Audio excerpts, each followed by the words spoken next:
Bismillahirrahmanirrahim. Rabbi shrahli sadri wa yassirli amri wahlul 'uqdatam min lisani yafqahul qawli. Allahumma shalli ala sayyidina Muhammad wa ala ali sayyidina Muhammad. Assalamualaikum warahmatullahi wabarakatuh. Jumpa lagi dengan saya Fitri. Kali ini kita akan melanjutkan pembahasan kita dalam kitab Al-Hikam karya Syekh Ibnu Athaillah As-Sakandari rahimahullah.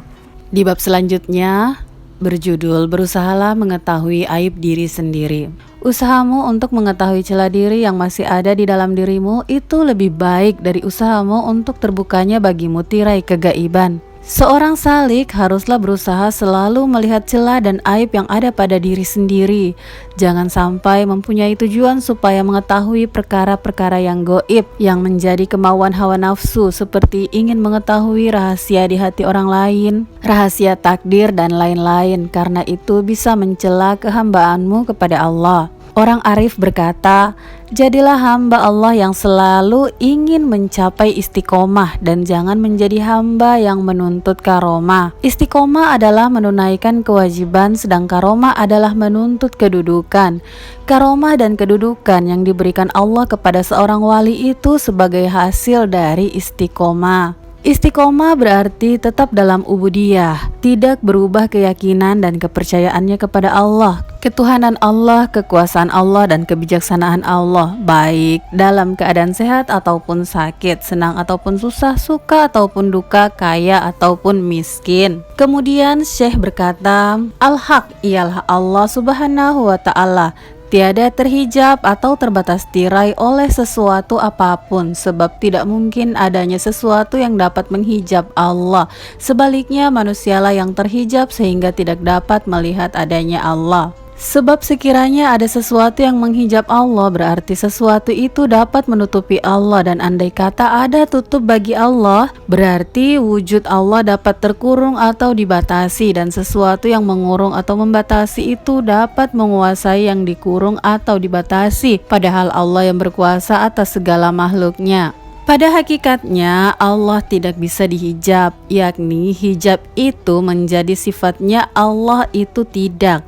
Akan tetapi yang menghijab sehingga kamu tidak bisa melihat Allah itu adalah sifat-sifat nafsumu sendiri. Karena sekiranya ada sesuatu yang bisa menghijab Allah, pastilah perkara tersebut lebih besar dan lebih berkuasa, bisa mengalahkan Allah. Karena sesuatu yang bisa menghijab atau menghalangi itu bisa menutupi dari melihat sesuatu yang di belakangnya, dan itu tidak sah buat Allah. Karena Allah berfirman, Allah itu zat yang bisa memaksakan apa yang dikehendaki, mengalahkan semua hamba-hambanya. Kemudian Syekh berkata, keluarlah dari sifat-sifat kemanusiaanmu, sifat buruk dan rendah, semua sifat yang menyalahi kehambaanmu, supaya mudah bagimu untuk menyambut panggilan Allah dan mendekat kepadanya.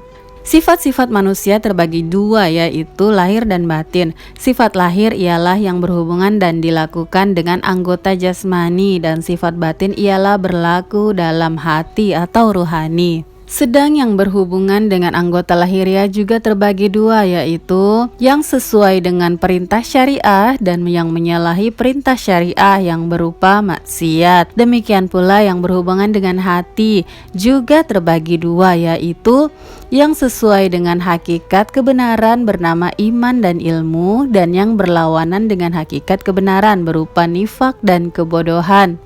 Sifat-sifat yang buruk atau rendah ialah hasad, iri hati, dengki, sombong, mengadu domba, merampok atau korupsi, gila jabatan, ingin dikenal, cinta dunia, tamak, rakus, riya, dan lain-lain. Dan dari sifat-sifat buruk ini akan menimbulkan sifat permusuhan, kebencian, merendahkan diri terhadap orang kaya, menghina orang miskin, pandai menjilat, sempit dada, hilang kepercayaan terhadap jaminan Allah, kejam, tidak malu, dan lain-lain. Apabila seseorang telah dapat menguasai dan membersihkan diri dari sifat-sifat yang rendah yang bertentangan dengan kehambaan itu, maka pasti ia akan sanggup menerima dan menyambut tuntunan Tuhan, baik yang langsung dalam ayat-ayat Al-Quran dan yang berupa tuntunan dan contoh yang diberikan oleh Rasulullah Sallallahu Alaihi Wasallam. Dan dengan demikian berarti ia telah mendekat ke hadirat Allah Subhanahu wa Ta'ala.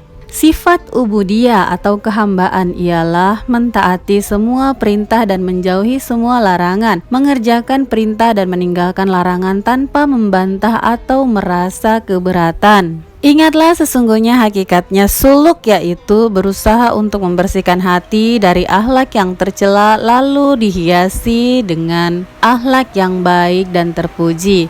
Dan ini semua tidak akan berhasil kecuali mendapat pertolongan dari Allah, sehingga bisa mengetahui sifat-sifat jelek yang ada pada dirinya dan selalu menaruh curiga pada nafsunya, berprasangka buruk pada nafsunya, sehingga Syekh Ibnu Athaillah pada hikmah selanjutnya.